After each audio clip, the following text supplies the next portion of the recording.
want it? Yes.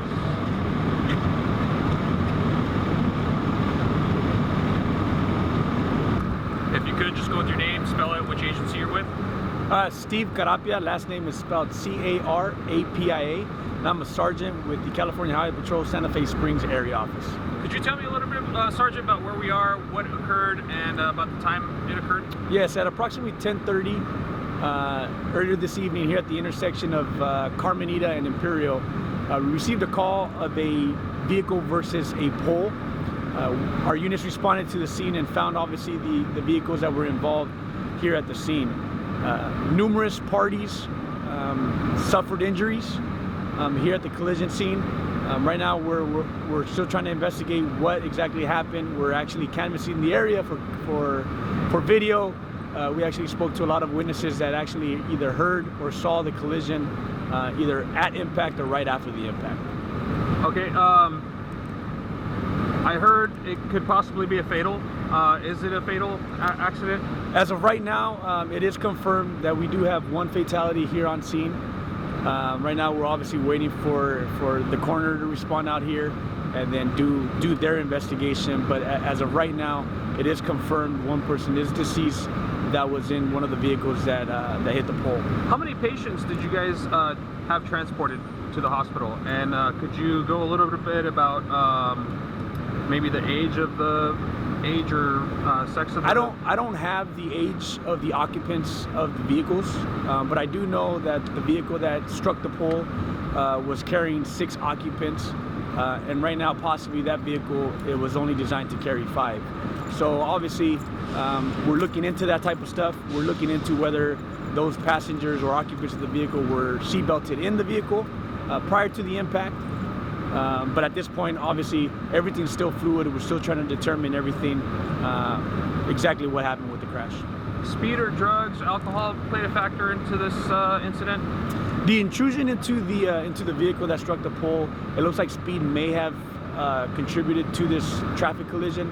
The intrusion into the vehicle is pretty extensive. Obviously, the vehicle colliding with the pole, like I said, the intrusion is severe. All right. No arrests have been made in connection with this or anything like that? At this time, we're still investigating. We always want to rule out being under the influence of drugs or alcohol. So field sobriety tests were conducted here on scene, but at this point, I don't have the final outcome of those tests. Anything else to add? No. Once again, your name and spell it. Again, Steve, common spelling. Last name is Carapia, C-A-R-A-P-I-A, Sergeant with the California Highway Patrol Santa Fe Springs area office. Thank you, Sergeant. Yep. All right, sir. If you could just go with some details about the incident. Right. Preliminary details shows that one vehicle, the white Audi, was traveling northbound on Carmenita, and there was another vehicle, Toyota Corolla, traveling southbound on the same street and was making a left turn onto eastbound Carmenita.